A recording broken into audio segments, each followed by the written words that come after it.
Dahil sa pagmamahal, ibinibigay mo ang lahat, hindi ba? Lalo na kapag ina ka. Ang pagmamahal ng isang ina, walang hanggan, walang hinihintay na kapalit. 38 taon. Halos 4 na dekada ng buhay ko, ibinuhos ko sa lalaking pinakamamahal ko, si Ricardo, at sa mga anak na hindi man lamang nagmula sa akin. Pero tinuring kong sarili kong dugo at laman, sila Luis, Sofia, at ang bunso, si Paulo. Mula nang sila'y mga bata pa, ako na ang nag-alaga. Ako ang nagpupuyat kapag may sakit sila. Ako ang tagapalakpak sa bawat recognition day. Ipinagbili ko pa nga noon ang mga alahas na pamana sa akin ng aking ina para lang maipagpatuloy ni Luis ang kanyang pag-aaral sa Maynila. Ganoon ang sakripisyo. Hindi mo iniisip. Basta't para sa pamilya, ibinibigay mo ang buong akala ko. Ana, sa pagtanda ko, mayroon akong pamilyang sasandalan. Isang tahanan na puno ng pagmamahal at respeto. Isang lugar kung saan aalagaan ako hanggang sa huling sandali. Yun ang pangarap ng bawat isa sa atin, hindi ba? Ang tumandang may kapayapaan kasama ang mga mahal sa buhay. Pero ang akala ko ay isang malaking pagkakamali pala. Nang araw na pumanaw ang aking asawa, akala ko iyon na ang pinakamasakit na araw ng buhay ko. Ang mawalan ng kabiyak, ang maramdamang mag-isa ka na lang sa mundong ito. Habang nakaupo ako sa simbahan, sa tabi ng kanyang kabaong, naririnig ko ang mga bulungan. Napakabait na asawa ni Elena, sabi ng isa. Inalagaan niya si Ricardo hanggang sa huli, sabi naman ng isa pa. Tumangulang ako. Ngumiti ng mapait. Kung alam lang nila ang bigat na pasan ko. Hindi lang dahil sa pagkawala niya, kundi dahil sa mga matang nakamasid sa akin. Mga matang hindi nagpapakita ng pakikiramay, kundi ng pagkaganid.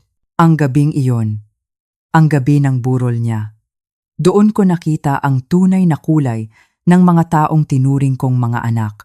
Habang nagkakainan ang mga bisita sa aming bahay, ang bahay na pinuno namin ni Ricardo ng masasayang alaala. Nakita ko sila sa isang sulok. Ang manugang kong si Katrina, asawa ni Paulo, kasama sina Luis at Sofia. Nagbubulungan sila, tinitingnan ang mga gamit, ang mga painting sa dingding, ang mga muebles na pinag-ipunan namin. Para silang mga buitreng nag-aabang sa kanilang biktima. At ang biktima ay ako. Pagkaalis ng huling bisita, habang nanginginig ang mga kamay ko sa pagod at kalungkutan, habang nililigpit ko ang mga pinagkainan, doon sila lumapit. Hindi para tulungan ako, hindi para damayan ako. Nakatayo ang manugang kong si Katrina sa pintuan ng kusina, nakapamaywang, na para bang siya ang reyna ng bahay na ito. Ang mga mata niya, malamig, walang emosyon. Tapos na ang pag-arte, sabi niya. Ang boses niya, parang yelo. Hindi ako nakasagot. Tinawag akong pabigat. Oo, ganoon mismo ang sinabi niya. Isang pabigat, isang linta. Sa harap mismo ng kanyang asawa, sa harap ng mga kapatid niya. At sila, wala. Walang umimik. Walang nagtanggol sa akin. Para akong isang basahan na madaling itapon. Mag-impake ka na, utos niya. Hindi ka na pwedeng tumira dito. Ang mga salitang iyon. Ang mga salitang iyon. Parang mga punyal na tumusok sa puso ko. Paulit-ulit. Dito, sa bahay na ito, sa tahanan kung saan ko inalagaan ang kanilang ama hanggang sa kanyang huling hininga, wala kang karapatan dito, dagdag pa niya. Pangalawang asawa ka lang. Palamunin. Hindi ka nagtrabaho.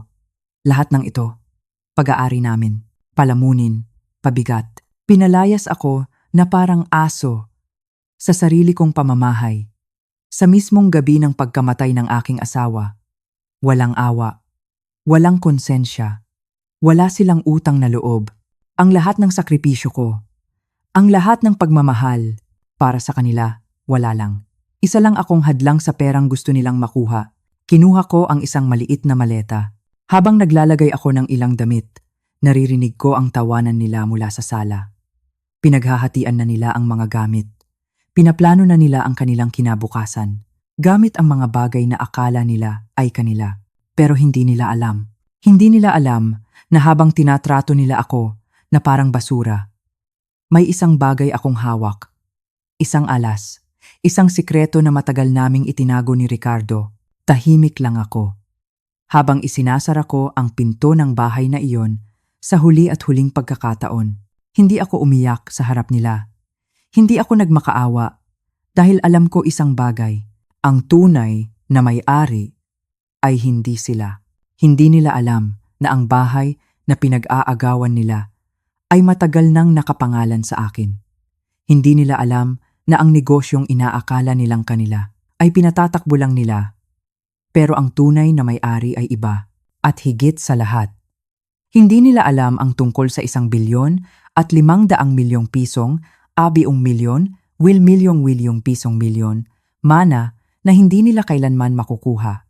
Akala nila tapos na. Akala nila nanalo na sila, pero ang hindi nila alam, ang laro, ay ngayon pa lang magsisimula.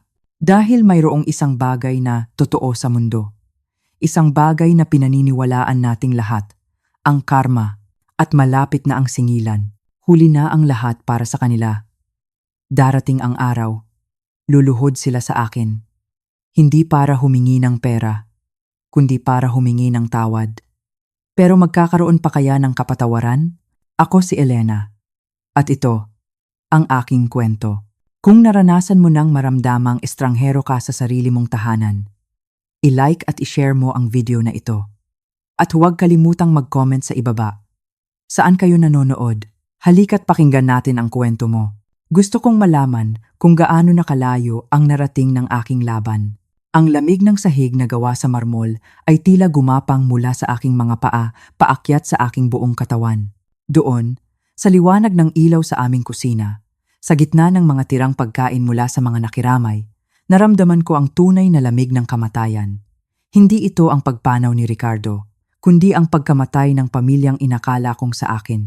Nakatayo sa harapan ko si Katrina, ang aking manugang, kasama ang mga anak ni Ricardo na sina Luis, Sofia, at ang sarili kong stepson, si Paulo.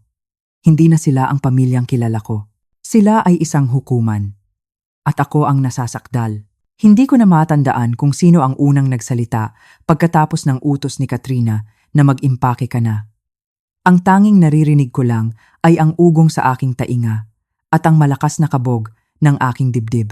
Tiningnan ko si Paulo, ang batang lalaking tinulungan kong mag-aral magbisikleta, ang binatang tinulungan ko sa kanyang mga takdang aralin. Naghahanap ako ng kahit katiting na tulong sa kanyang mga mata. Kahit isang senyas, natutol siya sa nangyayari. Pero wala. Umiwas siya ng tingin. At ang tingin niya ay ipinukol sa sahig, na para bang mas mahalaga pa ang disenyo ng tiles kaysa sa dignidad ng babaeng nagpalaki sa kanya. Masyadong malaki ang bahay na ito para sa'yo, Elena, sabi ni Sofia, sinusubukang pagaanin ang sitwasyon. Pero ang kanyang mga salita ay lalo lang nagbigay diin sa kanilang kalupitan. Hindi praktikal. Ang gastos sa maintenance, sa kuryente, practical. Iyon pala ang tawag nila sa pagtataboy sa isang biyuda sa mismong gabi ng burol ng kanyang asawa. Isang praktikal na desisyon. Saan ako pupunta? Mahina akong tanong. Kahit alam ko na ang sagot nila ay hindi magmumula sa pag-aalala. Si Katrina ang sumagot na may ngiti sa kanyang mga labi. Isang ngiti na puno ng tagumpay. Maraming magagandang condominium diyan para sa mga senior o kaya mga assisted living facilities. Sigurado akong makakahanap ka ng bagay sa'yo. Assisted living. Para akong isang baldado na hindi na kayang alagaan ang sarili. Para akong isang kasangkapan na sira na at kailangan ng itapon. Ang bawat salita nila ay isang sampal. Isang sampal na hindi tumatama sa aking pisngi, kundi dumudurog sa aking puso. Hindi ka naman nagtrabaho, di ba? Patuloy ni Katrina. At ngayon, ang kanyang boses ay puno na ng pangungutya. Si Ricardo ang nagbigay ng lahat ng ito. Ang bahay, ang kotse, ang magandang buhay mo. Pera niya yon, tagumpay niya yon. Kami ang pamilya niya. Kami ang may karapatan dito. Kami ang may karapatan. At ako? Ako ay isang estranghero. Isang pagkakamali sa kanilang perpektong plano. Sa sandaling iyon, Sa gitna ng sakit at pagkabigla, may ibang damdamin na nagsimulang umusbong sa kaibuturan ng aking pagkatao. Hindi galit, hindi pa. Ito ay isang bagay na mas malamig, mas tahimik, at mas mapanganib. Ito ay determinasyon. Ang sakit ay nagbigay daan sa isang matigas na kapasyahan. Pinunasan ko ang luhang hindi ko na malayang pumatak. Tiningnan ko silang lahat, isa-isa. Nakita ko ang pagkaganid sa mga mata ni Katrina, ang kahinaan sa mga mata ni Paulo, ang pagkukunwari sa mga mata ni na Luis at Sofia, at naunawaan ko, hindi ito ang aking pamilya. Matagal na. Sabi ko. Ang isang salitang iyon ay nagpatahimik sa buong kusina. Gulat sila. Inaasahan nilang magmamakaawa ako. Inaasahan nilang iiyak ako at luluhod. Inaasahan nilang gagawa ako ng eksena. Pero ang ibinigay ko sa kanila ay isang simpleng pagsang-ayon. Tinalikuran ko sila at bumalik sa dishwasher. Ipinagpatuloy ko ang paglalagay ng mga plato na para bang wala akong narinig. Ang simpleng gawain na iyon ang naging kalasag ko. Ang bawat platong inilalagay ko ay isang pangako sa aking sarili. Hindi dito nagtatapos ang lahat.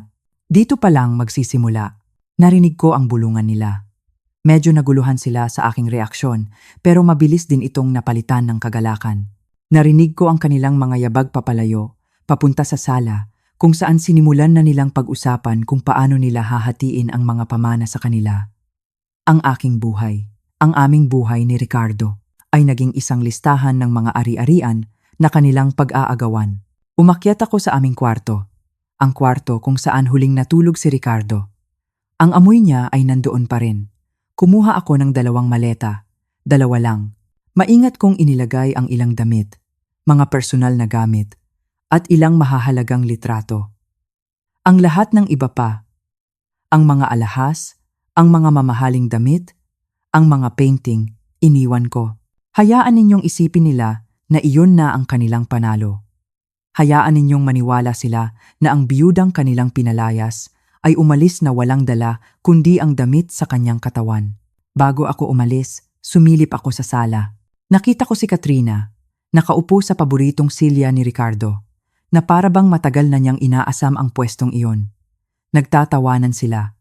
Masaya sila. Isinara ko ang pinto sa likuran ko nang walang ingay. Sa dilim ng gabi, habang papalayo ako sa tahanan na iyon, isang maliit na ngiti ang sumilay sa aking mga labi. Ang biyudang nagdadalamhati ay patay na. Ang isinilang ngayong gabi ay ibang klase ng babae at malapit na nilang makilala kung sino ako.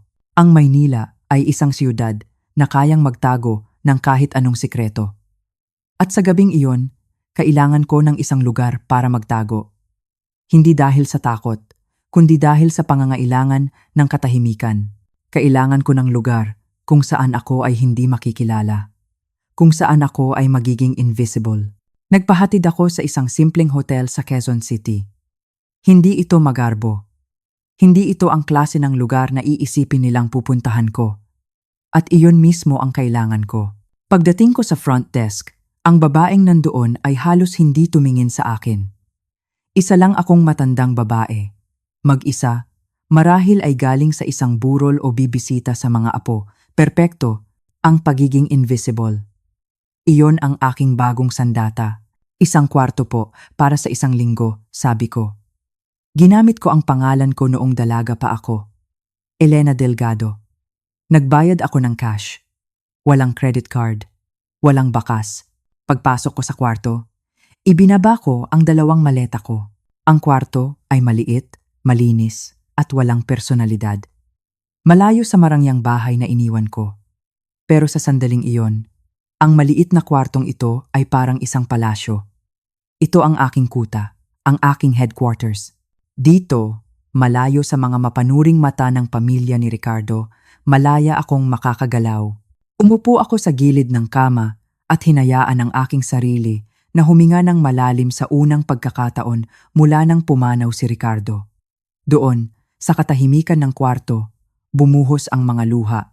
Umiyak ako hindi dahil sa ginawa nila, kundi dahil sa sakit ng katotohanan. Umiyak ako para sa pagkawala ng aking asawa at para sa pagkawala ng pamilyang minahal ko. Ngunit ang mga luhang iyon ay hindi nagtagal. Pagkatapos ng ilang minuto, pinunasan ko ang aking mga mata. Tapos na ang pagluluksa. Oras na para kumilos. May isang numero sa aking telepono na matagal ko nang hindi tinatawagan. Pero kabisado ko sa puso. Ito ang unang hakbang. Ang pinakamahalagang hakbang sa aking plano. Dinayal ko ang numero. Pagkatapos ng 2 ring, isang pamilyar na boses ang sumagot. Isang boses na nagpapahiwatig ng talino at katapatan. Attorney Santos speaking.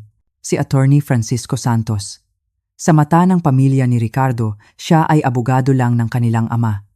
Ang tagapamahala ng maliit na consulting firm ni Ricardo. Ang hindi nila alam, sa loob ng 15 taon, si Attorney Santos ay hindi lang abogado ni Ricardo. Siya ay aking abogado. Frank, sabi ko, at ang boses ko ay kalmado. Taliwas sa bagyo sa loob ng aking dibdib. Si Elena ito. Natahimik siya sandali at nang magsalita siyang muli, ang kanyang boses ay puno ng pakikiramay. Elena, my deepest condolences. Nakikiramay ako sa pagkawala ni Ricardo. Mabuting tao siya. Salamat, Frank. Alam ko, sagot ko. Kailangan kitang makausap. Bukas, kung pwede. Importante, syempre. Sa opisina ko, 10:00 ng umaga, huwag sa opisina mo, sabi ko kaagad. Kailangan natin ng lugar na pribado. Isang lugar na walang makakakilala sa atin. Narinig ko ang pagbabago sa kanyang paghinga sa kabilang linya. Alam niyang may mali. Kilala niya ako ng sapat para malaman na hindi ako kikilos ng ganito kung walang mabigat na dahilan. Nanggugulo ba ang pamilya? Diretsong tanong niya. Isang mapait na ngiti ang sumilay sa aking labi. Maaaring sabihin ganoon na nga. Ite-text ko sa iyo ang address. Mag-ingat ka. Pagkatapos ng tawag, pakiramdam ko ay nabunutan ako ng tinik. Hindi ako nag-iisa sa laban na ito. Mayroon akong kakampi. Isang matalino at tapat na kakampi na nakakaalam ng buong katotohanan. Humiga ako sa kama, pero hindi para matulog. Pinikit ko ang aking mga mata at sinimulang balikan ang lahat. Ang bawat dokumento, ang bawat pirma, ang bawat pag-uusap namin ni Ricardo tungkol sa posibilidad na mangyari ito. Maghanda tayo. Mahal, lagi niyang sinasabi. Hindi natin alam ang takbo ng isip ng tao kapag pera na ang pinag-usapan. At naghanda nga kami. Ang pamilya ni Ricardo ay nagkamali ng akala. Akala nila, ang babaeng kanilang pinalayas ay isang mahinang biyuda. Isang kawawang matanda na walang alam sa mundo ng negosyo.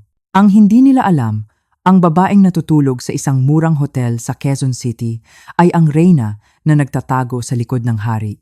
At ang reyna ay handa nang bawiin ang kanyang kaharian. Ang unang hakbang ay nagawa na. Ang laro ay nagsimula na. At sa larong ito, ako ang magtatakda ng mga patakaran. Kinabukasan, eksaktong 9:00 ng umaga, may kumatok sa pinto ng aking kwarto sa hotel. Hindi ito room service. Ito ay si Attorney Santos. Bit-bit ang kanyang leather briefcase na puno ng mga dokumento. At ang kanyang mukha ay seryoso, gaya ng isang taong sanay nang makipag-usap sa mga pamilyang sinisira ng pera. Nag-order ako ng kape at ilang tinapay.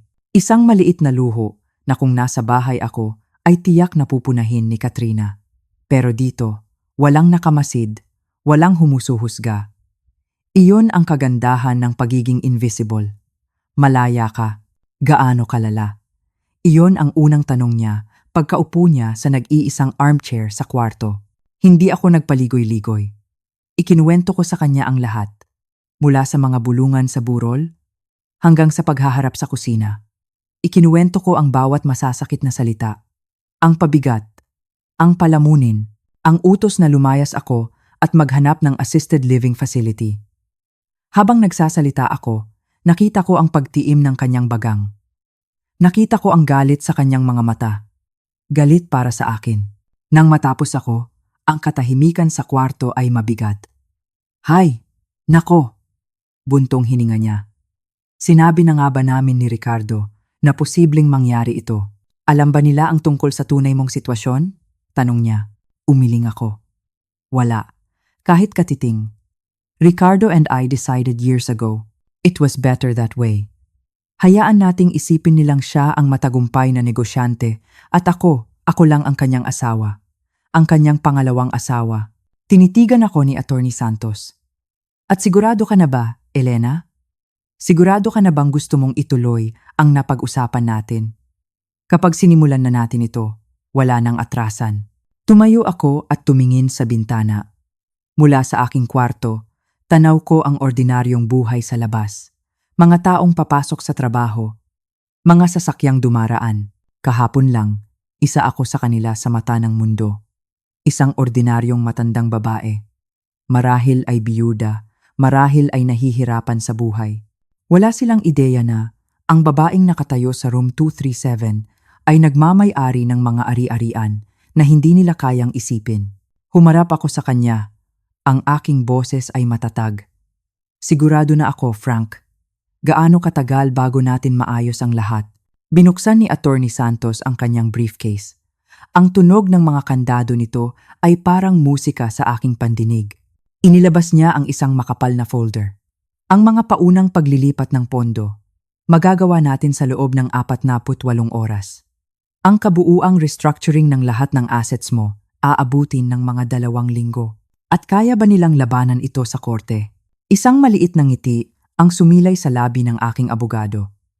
Elena, lahat ng ito ay legal na sayo sa loob ng mahigit 1 dekada. Inilipat ni Ricardo ang lahat ng mahahalagang pag-aari sa pangalan mo, ilang taon bago pa man siya magkasakit.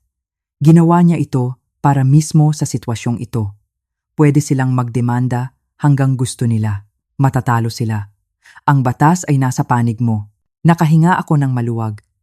Ang pundasyon na binuo namin ni Ricardo ay matibay. Paano ang bahay? Tanong ko. Diyan nagiging interesante ang lahat, sabi niya. Sa totoo lang, pwede mo na silang paalisin ngayon din. Pero sa pagkakaalam ko, mayroon kang mas edukasyonal na plano para sa kanila. Tumango ako. Gusto kong makita kung hanggang saan ang kaya nilang gawin. Hayaan mo silang maging komportable sa aking bahay. Hayaan mo silang magplano. Hayaan mo silang paghati-hatian ang mga bagay na akala nila ay kanila. Bigyan natin sila ng sapat na lubid para ibigti ang kanilang mga sarili. Sa sumunod na oras, ipinaliwanag sa akin ni Attorney Santos ang bawat detalye ng mga dokumento. Kinumpirma namin ang bawat hakbang. Karamihan sa mga biyuda ay malilito sa mga legal na terminolohiya sa pagiging komplikado ng estate planning. Pero hindi ako tulad ng karamihan sa mga biyuda. Sa loob ng 15 taon, habang si Ricardo ang humaharap sa publiko, ako ang tahimik na nag-aaral sa likod. Ako ang nagbabasa ng mga kontrata. Ako ang nakikipag-usap kay attorney Santos tungkol sa mga investment. Ako ang utak sa likod ng aming imperyo. Pagkaalis ni Attorney Santos, naramdaman ko ang pagbabalik ng aking lakas. Ang babaeng durog at sawi kagabi ay napalitan na ng isang babaeng may plano. Isang babaeng may kapangyarihan. Nagmaneho ako papunta sa Alabang. Ipinark ko ang aking sasakyan sa kabilang kalsada kung saan hindi ako makikita at pinanood ko ang aking bahay. Pagkatapos ng ilang minuto, isang moving truck ang dumating. Si Katrina ang lumabas, nag-uutos sa mga trabahador na parang isang general. Itinuturo niya ang study ni Ricardo. Ikinukumpas ang mga kwarto. Nagdala siya ng sarili niyang mga gamit. Doon ko napagtanto. Hindi lang siya pansamantalang mananatili doon, balak na niyang tumira doon para sa habang buhay.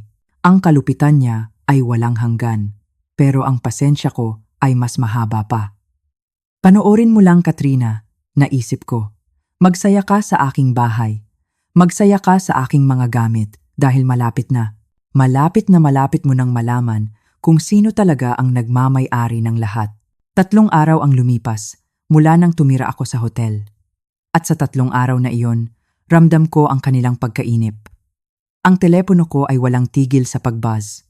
Mga mensahe mula kay Katrina, bawat isa ay mas apurado kaysa sa nauna. Kailangan daw niya akong makausap. May mga pagkakaiba raw silang nakita sa mga papeles ni Ricardo. May mga dokumento raw na kailangan kong pirmahan. May mga tanong daw na ako lang ang makakasagot. Hindi ko sinagot ang kahit isa sa kanila. Sa halip, ang mga umaga ko ay ginugol ko sa business center ng hotel. Doon, Sa harap ng isang computer at isang telepono, tahimik kong pinamahalaan ang aking imperyo. Isang imperyo na hindi nila alam na nabubuhay. Noong Martes, kinausap ko ang property management company na humahawak sa 3 apartment complex na pag-aari ko sa Rockwell. Isang simpleng follow-up lang tungkol sa mga upa at maintenance. Noong Miyerkules, nagkaroon ako ng conference call kasama ang aking investment advisor sa Singapore tungkol sa paglilipat ng ilang pondo. Noong Huwebes, 2 oras akong nasa telepono kasama ang mga arkitekto. Pinag-uusapan namin ang mga plano para sa renobasyon ng building na pag-aari ko sa BGC. Ang building na iyon, ang aking munting sikreto, ang pinakamahalaga kong alas, kahit si Ricardo ay hindi lubos na naunawaan ang halaga nito noong binili ko ito 15 taon na ang nakalipas. Ginamit ko ang pera mula sa aking unang asawa. Noong panahong iyon, isa lang itong luma at sira-sirang warehouse sa isang lugar na walang pumapansin. Ngayon, ito ay nagkakahalaga ng 1 bilyon at 500 milyong piso, milyon-bilyon 50 na lian. At ang kita mula sa renta ng mga high-end na opisina sa building na iyon sa 1 buwan lang ay mas malaki pa kaysa sa kinikita ng consulting firm ni Ricardo sa 1 buong taon. Pero wala silang alam sa lahat ng iyon. Para sa kanila, ako pa rin ang pangalawang asawa na hindi nagtrabaho kahit 1 araw sa kanyang buhay. Noong Biyernes ng umaga, tumawag si Attorney Santos. At ang balita niya ay nagpangiti sa akin sa unang pagkakataon mula nang mamatay si Ricardo. Kumuha sila ng abogado, sabi niya, walang paligoy-ligoy. Talaga? Sabi ko, hindi nagulat. Oo. Isang Attorney Jackson Morrison. Tila nag-aalala raw ang pamilya tungkol sa pamamahagi ng mga ari-arian at gusto nilang matiyak na lahat ay naaayon sa batas. Natawa ako ng bahagya. Napakabuti naman nila para mag-alala. Mayroon pa, dagdag niya. Humihiling sila ng isang formal na pagbasa ng testamento. Gusto nilang nandoon ang lahat ng benepisyaryo. Kasama ka. Kailan? Lunes ng hapon, 2:00, sa opisina ng abogado nila. Perpekto. Sabi ko. Pupunta ako. Elena, sigurado ka ba? Kapag pumasok na tayo sa kwartong iyon, wala nang balikan. Malalaman na nila kung sino ka talaga. Tumingin ako muli sa bintana, sa ordinaryong mundo sa labas. Malapit na. Malapit na malapit na. Hindi na ako magiging invisible sa pamilyang nagwalang bahala sa akin. Frank, sabi ko. 15 taon na akong handa. Noong weekend na iyon, namili ako. Hindi sa mga department store na inaasahan nilang pupuntahan ng isang naghihirap na biyuda, kundi sa mga butik na dati ko ng paborito. Pumili ako ng isang navy blue na suit, elegante pero simple. Isinuot ko ang pearl necklace na pamana ng aking lola at ang relo na regalo sa akin ni Ricardo noong aming 10 anibersaryo. Gusto kong magmukha kung sino talaga ako. Isang babaeng mayaman na piniling maliitin ng iba. Noong Linggo ng gabi, lumipat ako mula sa simpleng hotel sa Quezon City. Nag-check-in ako sa penthouse suite ng Fairmont Hotel sa Makati. Para lang sa isang gabi, para ipaalala sa aking sarili kung sino ako.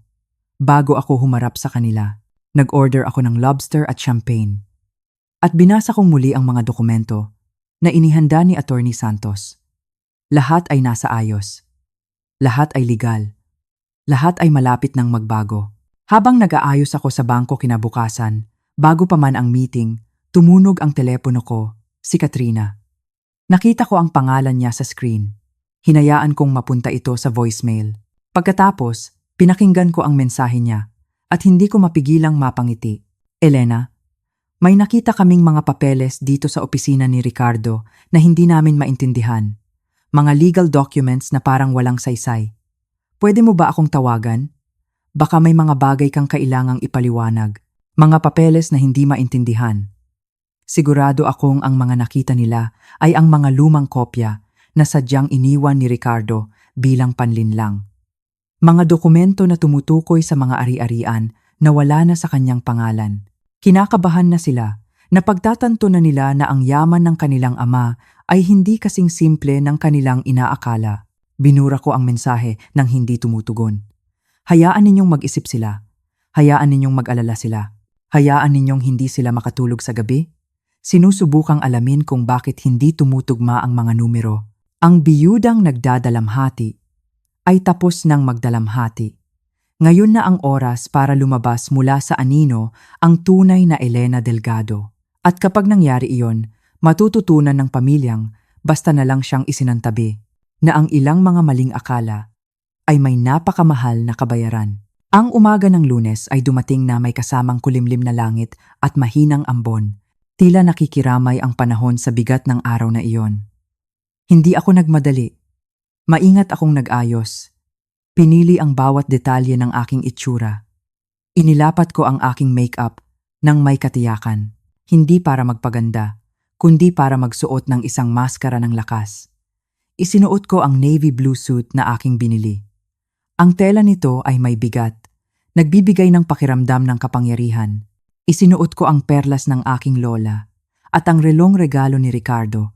Ang bawat isa ay isang paalala. Isang paalala kung saan ako nanggaling at kung sino ako ngayon. 15 minuto bago ang 2:00, dumating ako sa building kung saan naroon ang opisina ng Morrison and Associates. Ang pangalan pa lang ay tila isang biro ng tadhana. Pagpasok ko sa lobby, ang receptionist, isang batang babae na mukhang hindi pa hihigit sa 25 taong gulang, ay tiningnan ako mula ulo hanggang paa. Ang kanyang tingin, may halong pagmamaliit. Narito po kayo para sa pagbasa ng testamento ng mga Holloway? Tanong niya habang tinitingnan ang kanyang computer. Para sa kanya, isa lang akong matandang biyuda. Marahil ay aasa sa limos na matatanggap. Ako nga, sagot ko. At pagkatapos ay idinagdag ko ng may diin. Ako si Elena Morrison, ang biyuda. May kung anong pagbabago sa tono ko ang nagpaangat ng kanyang tingin. Ngunit bago pa siya makasagot, may mga boses na umalingaw-ngaw mula sa pasilyo. Malalakas at galit na boses. Mga boses na kilalang-kilala ko. Kalokohan ito, narinig kong sabi ni Katrina. Bakit kailangan pa niyang pumunta dito? Hindi naman siya tunay na benepisyaryo. Inaatasan ng batas na lahat ng pangalang nabanggit ay dapat naririto. Sagot ng isang lalaking hindi ko kilala. Siguro, iyon ang abogado nila. Pero wala naman siyang naging kontribusyon sa yaman. Dagdag ni Luis. Si Papa ang sumuporta sa kanya, hindi ang kabaligtaran. Ganoon pa man, mayroon siyang legal na katayuan bilang surviving spouse. Nakaupo lang ako sa isang leather na silya sa waiting area. Pinakikinggan silang pagtalunan ako na parang isa akong abala. Isang legal na problema na kailangang ayusin. Ang receptionist ay panay ang sulyap sa akin. Kinakabahan, marahil ay iniisip kung bigla na lang akong iiyak o gagawa ng eksena. Ngunit nanatili akong tahimik. Ang aking mga kamay ay magkapatong sa aking kandungan. Ang perpektong imahe ng isang kaawa-awang matandang babae na kanilang inaasahan. Eksaktong 2:00, dumating si Attorney Santos. Tumango siya sa akin nang may propesyonal na paggalang. Walang anumang pahiwatig na ilang oras kaming nagplano para sa sandaling ito. Sa likod niya ay isang babaeng hindi ko kilala. Matangkad, matikas, at may aura ng isang taong sanay humawak ng kapangyarihan. Ginang Morrison, formal na sabi ni Attorney Santos. Ipinakikilala ko sa inyo si Attorney Catherine Walsh. Siya ang kakatawan sa inyong interes ngayon. Inilahad ni Attorney Walsh ang kanyang kamay. Ang kanyang ngiti ay hindi umabot sa kanyang mga mata. Ginang Morrison, marami na akong narinig tungkol sa inyong sitwasyon. Bago pa ako makasagot, lumitaw ang mismong si Attorney Jackson Morrison, isang lalaking nasa 50 anyos na tila nalulula sa sitwasyong kanyang pinasok. Mabuti, sabi niya, pinupunasan ang kanyang noo ng isang panyo. Mukhang narito na ang lahat. Maaari na ba tayong magpatuloy? Ang conference room ay malaki, na may isang makintab na mesa na kayang upuan ng 20 tao. Ang pamilya ay nakaayos sa isang panig na para bang naghahanda para sa isang laban. Si Katrina ang nasa gitna. Nasa magkabilang gilid niya sina Paolo at Sofia, habang si Luis ay nasa likuran nila na parang reserba. Ang kanilang mga kasuotan ay mamahalin. Ang kanilang postura ay kumpiyansa. Ang itsura ng mga taong umaasang mamanahin ang lahat. Umupo ako sa kabilang dulo ng mesa, direkta sa tapat nila. Nasa magkabilang panig ko sina Attorney Santos at Attorney Walsh. Ang simbolismo ay hindi nakaligtas sa sinuman sa silid. Ito ay hindi isang pagpupulong. Ito ay isang digmaan. Tumikhim si Attorney Morrison at sinimulang basahin ang huling habilin at testamento ni Ricardo. Ang kanyang boses ay walang emosyon, na nagpapahiwatig na ginawa na niya ito ng daan-daang beses. Ang mga karaniwang salita tungkol sa pagiging nasa tamang pag-iisip, ang mga formal na deklarasyon, ang mga paunang pamana sa ilang charity. Pagkatapos, dumating ang bahaging kanilang hinihintay, ang bahaging magdidikta ng kanilang kinabukasan. Sa aking mga minamahal na anak, na sina Luis, Sofia at Paulo, huminto sandali si Attorney Morrison. Ipinapamana ko sa bawat isa sa kanila ang halagang 2 milyon at 500,000 piso at 2,000,000 1,000,000. Pinagmasdan kong mabuti ang kanilang mga mukha. 2,500,000 bawat isa. Para sa karaniwang pamilya, iyon ay isang napakalaking halaga. Pero para sa kanila, na umaasa sa milyon-milyon, iyon ay barya lamang. Nakita ko ang halos hindi mahahalata na paghigpit ng bibig ni Katrina. Sumimangot si Sofia, at si Luis ay bahagyang umusog pasulong na parabang hindi niya narinig ng tama. Inaasahan nila ang bahay, ang negosyo, ang lahat. Ngunit hindi pa tapos si Attorney Morrison at sa aking pinakamamahal na asawa, si Elena Morrison. Nagpatuloy siya. Ipinapamana ko ang lahat ng natitira sa aking yaman, kasama na ang lahat ng ari-arian, mga investment at interes sa negosyo, upang maging kanya ng lubusan at walang anumang paghihigpit. Ang katahimikan na sumunod ay nakakabingi. Para kang makakarinig ng pagbagsak ng isang karayom. Nagpatuloy sa pagbabasa si Attorney Morrison, ngunit nakikita kong wala nang nakikinig. Lahat sila ay nakatingin sa akin. Ang kanilang mga ekspresyon ay mula sa pagkabigla, hanggang sa galit, hanggang sa kawalan ng paniniwala. Sandali lang, putol ni Katrina. Ang kanyang boses ay kasing talim ng salamin. Maaari mo bang ulitin ang huling bahagi? Tila hindi naging komportable si Attorney Morrison. Ang kabuuan ng yaman ni Ginoong Holloway ay mapupunta sa kanyang biyuda, gaya ng karaniwan sa mga ganitong sitwasyon. Pero ano ba talaga ang kasama doon? Tanong ni Sofia, tumataas na ang boses. Ang bahay? Ang negosyo niya? Ano ang pinag-uusapan natin dito? Si Attorney Walsh ang sumagot, habang tinitingnan ang sarili niyang kopya ng testamento ng may propesyonal na kalamigan. Ayon sa mga dokumentong ito, mamanahin ni Ginang Morrison ang lahat ng real property, lahat ng financial accounts, lahat ng business assets, at lahat ng personal na pag-aari na hindi partikular na nabanggit sa ibang bahagi ng testamento. Imposible yan, mariing sabi ni Luis. Hindi kami iiwanan ni Papa ng 2,500,000 lang bawat isa. Si Attorney Santos naman ang bahagyang umusog pasulong. Ikinalulungkot ko, Ginoong Holloway, ngunit ito ay lubos na legal.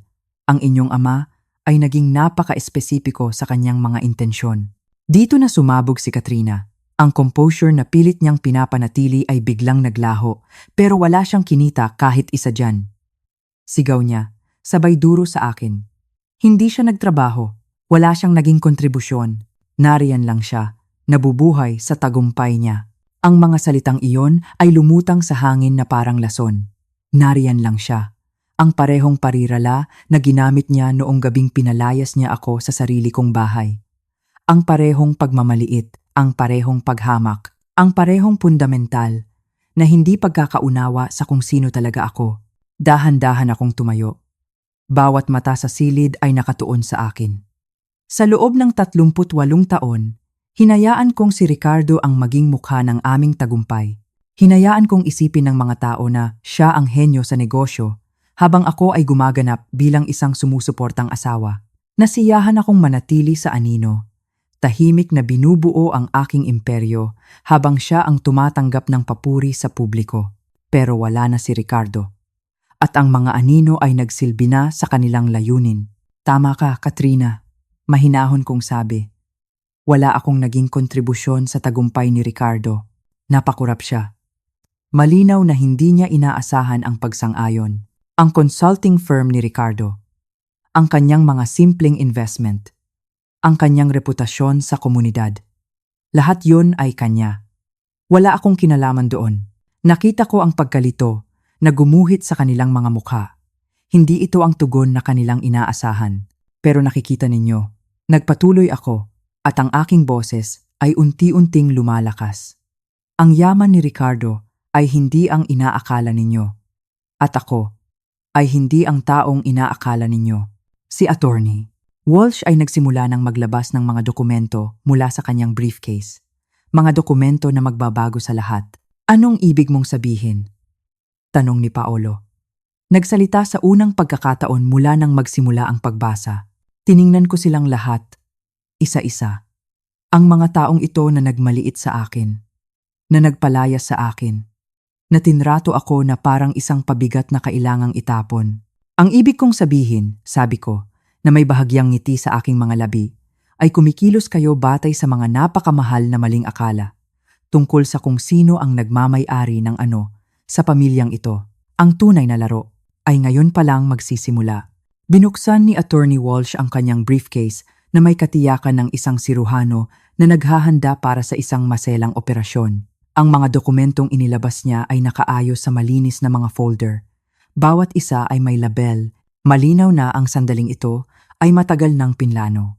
Marahil, sabi ni Attorney Walsh sa kanyang matigas at propesyonal na boses, dapat nating linawin kung ano ba talaga ang bumubuo sa yaman ni Ginoong Ricardo Holloway. Hindi mapakali sa kanyang upuan si Attorney Morrison. Hindi ko yata maintindihan ang tanong. Ang tanong, sabat ni Attorney Santos, ay kung si Ricardo ba talaga ang nagmamay-ari ng mga ari-arian na inaakala ng kanyang pamilya na kanilang mamanahin. Pinagmasdan kong mabuti ang mukha ni Katrina. Ang mapanuyang ngiti na suot niya mula pa kanina ay nagsisimula ng magkaroon ng lamat. Siyempre, pag-aari niya yon, sabi niya. Ngunit mayroon ng bagong kawalan ng katiyakan sa kanyang boses. Ang bahay, ang negosyo, lahat. Si Elena ay hindi nagtrabaho, hindi nag-ambag ng pera. Diyan ka nagkakamali, putol ni Attorney Walsh. Sabay padulas na inilapag ang unang dokumento sa makintab na mesa. Si Ginang Morrison ang pangunahing may-ari ng halos lahat ng mahahalagang ari-arian sa pamilyang ito sa loob ng mahigit 15 taon. Ang papel ay lumapag sa harap ni Katrina na may mahinang kaluskos na tila umalingaw-ngaw sa biglang tumahimik na silid. Tinitigan niya ito na para bang isang ahas na handang tumuklaw. Iyan ang titulo ng lupa sa 47 Elm Street, Alabang, patuloy ni Attorney Walsh. Ang bahay kung saan kayo pansamantalang naninirahan mula ng magmagandang loob na umalis si Ginang Morrison. Pansinin ninyo ang pangalan sa titulo. Nanginginig ang mga kamay ni Katrina habang dinadampot ang dokumento. Ang kanyang mukha ay namutla habang binabasa ito. Elena Morrison, bulong niya. Tama. Ang bahay ay inilipat sa pangalan ni Ginang Morrison bilang solong may-ari noong 2008. Si Ginoong Holloway ay may karapatang manirahan doon habang buhay. Ngunit ang pagmamay-ari ay ganap na nailipat sa kanya pagkamatay nito. Kinuha ni Sofia ang papel mula sa mga kamay ni Katrina. Galit na binabasa ito. Mali ito! Binili ni Papa ang bahay na iyon bago pa niya makilala si Elena. Totoo yan, kumpirma ni Attorney Santos. At pagkatapos ay ni-refinance niya ito noong 2007 gamit ang perang ipinahiram ni Ginang Morrison. Nang mailabas ang bagong mortgage, ang pagmamay-ari ay inilipat sa kanya bilang pangunahing financial backer. Anong pera? Sigaw ni Luis. Wala siyang pera, ngumiti si Attorney Walsh. Isang malamig at propesyonal na ngiti, si Ginang Morrison, ay mayroon ng malaking yaman bago pa man niya pakasalan ang inyong ama. Pinili lang niyang huwag ipangalandakan ito. Sapat na ang aking pananahimik. Ang pera ay galing sa aking unang asawa, mahinahon kong sabi. Nang pumanaw siya noong 1995, iniwan niya ako ng maayos. Mga real estate, stock portfolio, life insurance. Ako ay 38 taong gulang at financially independent nang makilala ko ang inyong ama. Pero hindi ka nagtrabaho, mahinang sabi ni Paulo, na para bang kumakapit sa huling piraso ng kanyang paniniwala. Hindi ko kailangang magtrabaho sa tradisyonal na paraan. Nag-manage ako ng mga investment, bumili at nagbenta ako ng mga ari-arian. Ako ang gumawa ng mga desisyon sa negosyo. Ginawa ko lang ito ng tahimik. Naglabas muli ng panibagong set ng dokumento si Attorney Walsh. Ito ang mga papeles ng pagmamay-ari ng Morrison Holdings LLC, itinatag noong 1996. Si Ginang Morrison ang solong may-ari ng isang kumpanya na nagmamay-ari ng 17 ari-arian sa 3 estado. Napahawak si Katrina sa kanyang lalamunan. 17. Kasama na riyan ang 3 apartment complex sa Rockwell, 2 office building sa Cebu at isang bagong renovate na warehouse sa BGC na kamakailan lang ay tinasa sa halagang 1 bilyon at 500 milyong piso. $1,050,000 yun. Ang numerong iyon ay tumama sa silid na parang isang malakas na suntok. Nakita ko sa kanilang mga mata kung paano gumuho ang kanilang mundo. 1 bilyon at kalahati. Halos pabulong na sabi ni Sofia. Isa lang yan? Sa mga ari-arian, idinagdag ni Attorney Santos. Gusto ninyo bang makita ang kumpletong portfolio? Hindi na siya naghintay ng sagot. Sunod-sunod na dokumento ang lumitaw sa mesa. Mga bank statement na nagpapakita ng mga account na may balanseng nagpamukhang kakarampot sa ipon ni Ricardo. Mga investment record, mga titulo ng lupa, ang kabuuang halaga ng yaman ni Ginang Morrison, anunsyo ni Attorney Walsh ay humigit kumulang sa 2 bilyon at 800 milyong piso, 4 BO, 8 milyong willing zero. Hindi pa kasama riyan ang mga ari-ariang minana niya mula kay Ricardo, na nagkakahalaga ng humigit kumulang 300,000 piso, 2 bilyon at 800 milyon. Si Katrina ay nakatitig sa akin na may ekspresyong hindi ko pa nakita dati, hindi lang gulat, kundi takot. Nagsisinungaling ka, sabi niya. Ngunit ang kanyang boses ay walang anumang paninindigan. Sa aling bahagi ako nagsisinungaling? Tanong ko. Sa bahaging ako ay financially independent na bago ko pa makilala si Ricardo? O sa bahaging kayo ay nakatira sa aking bahay sa loob ng 1 linggo? Bakit walang sinabi si Papa? Tanong ni Luis. Mukhang tunay na nalilito dahil ako ang nakiusap sa kanya. Sagot ko. May pride si Ricardo. Gusto niyang makita siya bilang tagapagbigay. Ang matagumpay na negosyante. At masaya akong ibigay sa kanya ang imaheng iyon, habang ako ang tahimik na nagpapatakbo ng lahat sa likod. Ang katotohanan ng kanilang ginawa ay unti-unti nang lumulubog.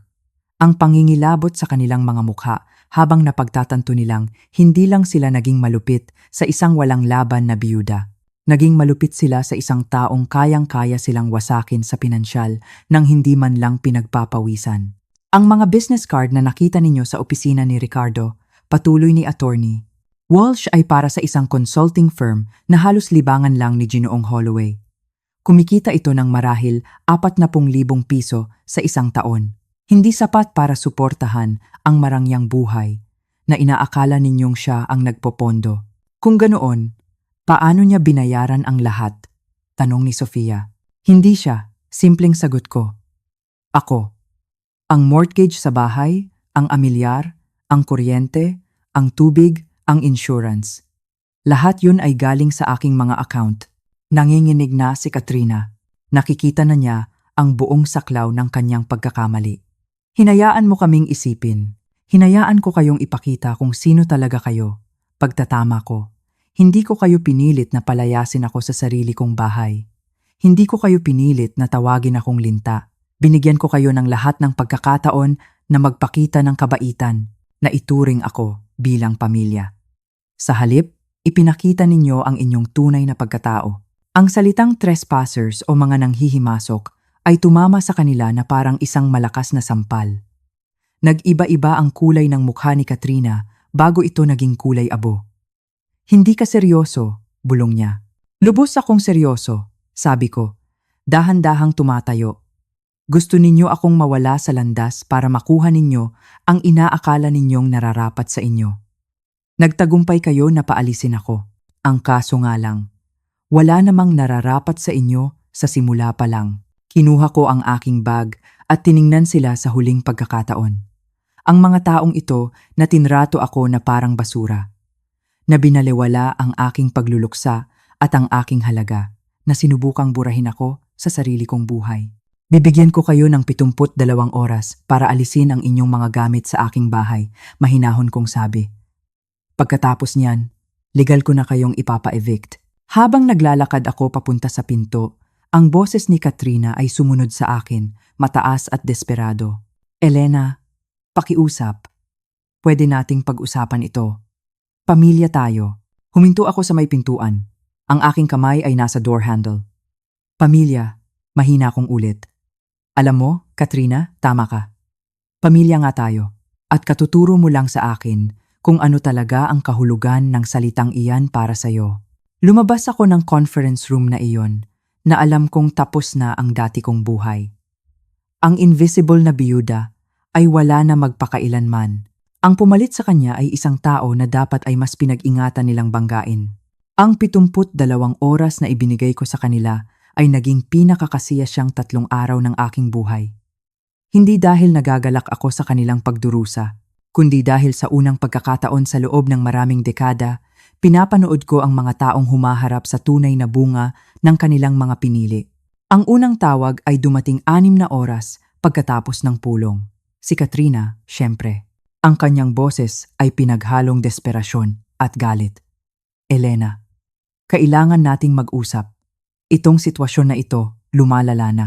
Nasa penthouse suite ako, umiinom ng isang baso ng alak habang pinapanood ang paglubog ng araw. Talaga? Akala ko ba'y tapos na tayong mag-usap kaninang hapon? Alam mo ang ibig kong sabihin. Ang bahay, ang pera. Dapat may paraan para maayos ito ng makatwiran. Makatwiran. Hinayaan kong lumutang ang salitang iyon sa ere. Gaya ng kung paano mo ako pinalayas nang makatwiran mula sa sarili kong bahay noong gabi ng pagkamatay ng asawa ko, katahimikan sa kabilang linya. Pagkatapos, nagdadalamhati rin kami, Elena. Hindi kami nag-iisip ng malinaw. Nakaiisip ka ng sapat na malinaw para utusan akong mag-impake at maghanap ng ibang matitirhan. Nakaiisip ka ng sapat na malinaw para simulan ang paghahati-hatian ng mana na akala mo ay sayo, pero pamilya tayo. Hindi, Katrina, ginawa mong napakalinaw na hindi ako pamilya. Tinawag mo akong linta, tandaan mo? Isang linta na walang naging kontribusyon. Ang hindi mo lang sinadya ay ang magkaroon ako ng kapangyarihan para gumawa ng isang bagay tungkol dito. Pinutol ko ang tawag at hinarang ang kanyang numero. Kinabukasan, si Paulo naman ang pumunta sa aking hotel. Nanginginig ang kanyang mga kamay habang nakaupo sa tapat ko sa lobby. Elena, I'm so sorry. Si Katrina. Nadadala lang siya minsan. Dapat pinigilan ko siya. Dapat. Kalmado kong sabi. Pero hindi mo ginawa. Pero kailangan mong maintindihan. Akala namin may iniwan si Papa para sa amin. At nang isipin ninyo iyon, ang una ninyong naisip ay itapon ako sa kalye. Hindi niya ako matingnan sa mata. Hindi ganoon. Paulo, matigas kong sabi. Huwag mo nang lokohin ang sarili mo. Gusto ninyo akong mawala para makuha ninyo ang lahat nang hindi na kailangang isaalang-alang ang aking nararamdaman. Ano ang gagawin mo sa amin? Halos pabulong niyang tanong. Ang takot ay malinaw sa kanyang mga mata. Gagawin ko kung ano ang sinabi ko. Mayroon kayo hanggang bukas ng gabi para alisin ang inyong mga gamit. Pagkatapos niyan, magpapalit na ako ng mga susi. At pagkatapos, hahanapin ninyo ang inyong mga sariling paraan para mabuhay. Noong Biyernes ng gabi, eksaktong 6:00, pumunta ako sa bahay. Puno ang driveway ng mga sasakyan. Nagkakaroon sila ng family meeting tungkol sa akin. Ginamit ko ang aking susi para buksan ang pinto. Natigilan sila nang marinig nila akong pumasok. Hello, masaya kong bati. Sana'y hindi ninyo mamasamain ang pagpasok ko. Bahay ko naman ito, di ba? Nandoon silang lahat. At may 2 taong hindi ko kilala. Ang mga magulang ni Katrina. Inaasahan namin ang pagdating mo. Sabi ni Katrina. Gusto naming pag-usapan ang isang makatwirang settlement. Settlement? Para saan? Tanong ko. Para sa bahay. Siyempre, malaki na ang nagastos namin dito. Gusto ninyo ng kabayaran para sa pagtira sa aking bahay ng libre sa loob ng 1 linggo? Ang mga magulang ni Katrina ay halatang nalilito. Ipinaliwanag ko sa kanila ang sitwasyon. Ang katotohanan. Dahan-dahan. Kalmado. Habang nagsasalita ako, pinanood kong magbago ang kanilang mga ekspresyon mula sa pagkalito, tungo sa pagkabigla, tungo sa kahihiyan. Cynthia Marie, sabi ng kanyang ina, sa isang tono na marahil ay hindi na niya narinig mula pa noong bata siya. Sabihin mo sa aking hindi totoo na pinalayas mo ang babaeng ito mula sa sarili niyang bahay, sa burol ng kanyang asawa. Namutla si Katrina. Ginang Morrison, sabi ng kanyang ama, namumula sa hiya. Sa ngalan ng aming pamilya, humihingi ako ng paumanhin. Tumingin siya sa kanyang anak na may matinding pagkadismaya. Uuwi na kami, Linda. Ayaw naming maging bahagi nito. Nang umalis ang kanyang mga magulang, gumuho ang huling haligi ng suporta ni Katrina. 20 minuto, anunsyo ko. Pagkatapos ay magpapalit na ako ng mga susi. Nagmadali silang lahat. Walang tumitingin sa akin. Si Paolo ay parang isang robot, pero si Katrina, nakatayo siya sa gitna ng sala. Nakatitig sa akin na may galit. Hindi pa ito tapos, sabi niya. Oo, sagot ko. Tapos na, isa-isa silang umalis. Nang mawala ang huling ilaw ng sasakyan sa kanto, tinawagan ko si Attorney. Santos, tapos na, sabi ko. Wala na sila. Kamusta ang pakiramdam mo? Tanong niya. Nilakad ko ang aking bahay. Tila mas magaan ito ngayon. Malaya, sabi ko. Pakiramdam ko. Malaya na ako. At sa unang pagkakataon sa loob ng 1 linggo, iyon ay ang purong katotohanan. 6 na buwan. 6 na buwan ng kapayapaan. Sa loob ng 6 na buwan, dahan-dahan kong ibinalik ang aking buhay sa ayos. Ang bahay na dati puno ng tensyon at masasakit na alaala ay naging isang tunay na tahanan muli. Ang bawat umaga'y ginugugol ko sa aking hardin, dinidiligan ang aking mga rosas, pinapanood ang pagsikat ng araw. Ito na ang buhay na pinangarap ko, isang buhay na tahimik, isang buhay na akin. Isang umaga, habang nagkakape ako sa hardin, tumunog ang aking telepono. Muntik ko na itong hindi sagutin. Sa mga panahong ito, mas pinipili ko na kung sino ang papapasukin ko sa aking tahimik na mundo. Ngunit pamilyar ang numero, kaya't sinagot ko rin. Ginang Morrison, sabi ng isang boses sa kabilang linya. Ako po si Dr. Elizabeth Chen ng Mercy General Hospital. Mayroon po akong pasyente dito na naghahanap sa inyo. Nanlamig ang aking dugo. Sino? Si Paolo Holloway po.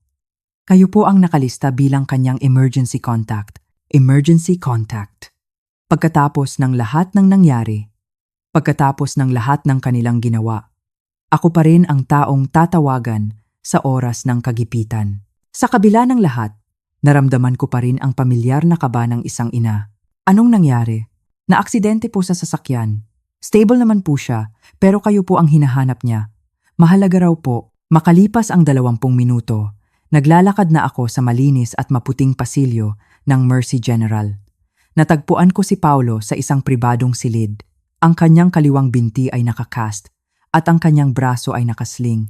Pero bukod doon, mukha naman siyang maayos para sa isang taong naaksidente.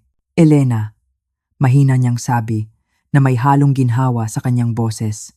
Dumating ka, siyempre naman. Nasaktan ka, sagot ko. Sinubukan niyang umupo ng tuwid at napangiwi sa sakit. Hindi raw po nila matawagan si Katrina. Disconnected na daw po ang telepono niya. Hindi ako nagulat. Sa mga nakalipas na buwan, narinig ko sa mga tsismis na ang pagsasama nila ni Katrina ay sumabog. Tila ang pagkaalam na ang kanilang seguridad sa pananalapi ay nakabatay sa kasinungalingan ay nagdulot ng matinding problema sa kanilang relasyon. Nasaan na siya ngayon? Tanong ko. Tumingin siya sa kisame. Ang kanyang boses ay walang laman. Wala na. Iniwan niya ako 3 buwan na ang nakalipas. Kinuha niya kung anuman ang natitira sa aming ipon at bumalik sa kanyang mga magulang. Sabi niya, pinakasalan daw niya ako para sa magandang buhay, hindi para sa akin. Nang mawala ang magandang buhay. I'm sorry, Paolo. Talaga po. Sorry po kayo? Tumingin siya sa akin. At nagulat ako sa linaw ng kanyang mga mata. Kahit pagkatapos ng lahat ng ginawa namin sa inyo, seryoso kong pinag-isipan ang tanong. 6 na buwan na ang nakalipas, marahil ay sasabihin kong iyon ang nararapat sa kanya.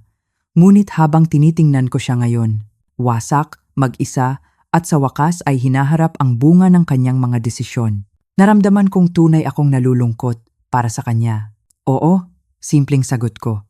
Nalulungkot akong pinagdadaanan mo ito. Nanatili kaming tahimik ng ilang sandali. Sa wakas, nagsalita siyang muli. May kailangan po akong sabihin sa inyo tungkol sa gabing iyon. Noong pinalayas ka namin, Paolo, hindi mo na kailangan po. Mas matatag na ang kanyang boses ngayon. Alam kong mali yun. Kahit noong nangyayari, alam kong malupit at hindi patas. Pero galit na galit ako noon tungkol sa testamento. Bigo na napakaliit lang ng iniwan ni Papa. Kaya hinayaan kong kumbinsihin ako ni Katrina na kayo ang problema. Huminto siya, nahihirapang bigkasin ang mga salitang halatang matagal nang bumabagabag sa kanya. Kayo po ang nagpalaki sa akin, Elena. Mula noong 12 taon ako, mas naging ina pa kayo sa akin kaysa sa tunay kong ina. Kayo ang nanonood sa mga soccer game ko, tumutulong sa homework ko, nagpupuyat kapag may sakit ako. At noong gabing namatay si Papa, kung kailan dapat ay pinoprotektahan at dinadamayan ko kayo. Hinayaan ko ang asawa kong tawagin kang kung ano-ano at palayasin ka sa kalye. May mga luha nang dumadaloy sa kanyang mga pisngi at naramdaman kong naninikip ang aking lalamunan. 6 na buwan ko nang dinadala ang bigat na iyon at kailangan ninyong malaman na naaalala ko kung sino talaga kayo. Hindi ang mayamang babae na may kapangyarihan, kundi ang babaeng gumamot sa mga sugat sa tuhod ko, ang nagturo sa aking magmaneho. At ni minsan ay hindi ipinaramdam sa akin na mas mababa ako kaysa sa tunay niyang mga anak. Inabot ko ang kanyang kamay na walang pinsala. Hindi po ako umaasang patatawarin ninyo ako, patuloy niya. Kailangan ko lang pong malaman ninyo na nakikita ko na ngayon kung ano ang sinayang ko. Hindi ang pera o ang mana. Sinayang ko ang nag-iisang tao sa buhay ko na nagmahal sa akin ng walang kondisyon. Ang mga luhang pinipigilan ko ay tuluyan ng bumuhos. Hindi mo ako sinayang, anak. Nagkamali ka. Isang terrible at masakit na pagkakamali, pero hindi isang kasalanang hindi mapapatawad. Hinawakan niya ng mahina ang aking kamay. Paano ninyo nasasabi yan pagkatapos ng ginawa namin? Dahil mayroon akong nauunawaan ngayon na hindi ko maintindihan 6 na buwan na ang nakalipas, sabi ko. Noong gabing iyon, akala ko ay katapusan na ng mundo ko. Akala ko nawawalan ako ng pamilya, ng tahanan, ng lahat. Pero ang totoo, ang nawawala sa akin ay isang ilusyon. Isang maling akala. Akala ko, bahagi ako ng isang mapagmahal na pamilya. Pero ang totoo, bahagi ako ng isang sistema kung saan ang halaga ko ay nakabatay sa kung ano ang maibibigay ko, hindi sa kung sino ako. Ang gabing iyon ang pumilit sa aking makita ang pagkakaiba. Tiningnan ko siya. Pinipili ang aking mga salita. Kayo, hindi ninyo talaga ako kilala. Ang kilala ninyo ay ang papel na ginampanan ko. Pero hindi ninyo sinubukang alamin kung sino talaga ako sa likod noon. At dahil hindi ninyo ako kilala, hindi ninyo ako tunay na minahal. At ngayon? Mahina niyang tanong. Ngayon ay nakikita mo ako sa unang pagkakataon bilang isang buong tao. Isang taong may sariling kasaysayan, sariling lakas, at sariling halaga. At nakikita rin kita ng malinaw, Paolo. Hindi bilang anak ni Ricardo o asawa ni Katrina, kundi bilang ang binatang tinulungan kong palakihin na sa wakas ay natututong managot sa kanyang mga desisyon. Saan po tayo pupunta mula dito? Isang makatarungang tanong. Dito, sagot ko. Magsisimula tayong muli. Kung gusto mo, bubuo tayo ng isang relasyon batay sa kung sino talaga tayo. Pero magiging iba na ngayon, Paolo. Hindi na ako ang babaeng invisible na gumagawa ng lahat sa likod ng kamera. Hindi ko na ililiit ang sarili ko para lang maging komportable ang iba. Hindi ko na po gugustuhin yon. At hindi kita sasagipin mula sa bunga ng iyong mga pagpili. Kung gusto mo ng relasyon sa akin, kailangan mo itong paghirapan, panindigan, at pahalagahan. Tumatango siya ng taimtim. Naiintindihan ko po. Dahil hindi na ito tungkol sa pera o mana. Ito ay tungkol sa dalawang taong pinipiling magmalasakitan sa kabila ng isang napakasakit na nakaraan. Tinitigan ko ang kanyang mukha at ang nakita ko ay isang bagay na hindi ko pa nakita sa kanya dati, tunay na pagsisisi, kung ganoon. Susubukan natin, dahan-dahan kong sabi. Isang malaking ginhawa ang gumuhit sa kanyang mukha. Salamat po, huwag ka munang magpasalamat. Mahirap na trabaho ito, handa po ako. Ang nakalipas na 6 na buwan. Itinuro nito sa akin na mas malakas ako kaysa sa inaakala ko. Tumayo na ako para umalis. Habang nasa may pinto na ako, tinawag niya ako. Elena, paano po sina Luis at Sofia? Humarap ako. Nasa kanila na yon, anak. Bukas ang pinto ko. Pero kailangan nilang piliing pumasok, tulad ng ginawa mo. At si Katrina, na nagsimula ng lahat, na hindi nagpakita ng pagsisisi. Si Katrina, na mismo ang sumunog sa tulay na iyon, mahinahon kong sabi. May mga aksyon na may mga kahihinatnan na hindi na mababago. Ipinakita niya kung sino siya. At ngayon, kailangan niyang mabuhay kasama niyon. Umalis ako sa ospital na iyon na mas magaan ang pakiramdam. Nang gabing iyon, sa aking hardin, tumunog muli ang aking telepono. Sina Luis at Sofia. Narinig na siguro nila ang tungkol sa aksidente. Hinayaan ko itong mapunta sa voicemail, pero pakikinggan ko ang mga mensahe. Bukas. Siguro ay tatawagan ko sila pabalik. O siguro ay maghihintay ako. Alinman sa dalawa, hindi na ako nagmamadali. Mayroon akong oras, yaman, at sa unang pagkakataon sa loob ng maraming dekada, ganap na kontrol sa aking buhay. Ang babaeng invisible ay wala na magpakailanman. Ang pumalit sa kanya ay isang taong alam na kung sino siya at kung ano ang kanyang halaga. Isang taong maaaring pumili ng pagpapatawad o distansya, batay sa kung ano ang tama, hindi sa kung ano ang inaasahan. At iyon, habang pinapanood ko ang mga bituin na lumitaw sa dumidilim na langit, ay mas mahalaga pa kaysa sa 2 bilyon at 800 milyong piso. Bagaman, hindi rin naman masama na mayroon kang ganoong halaga.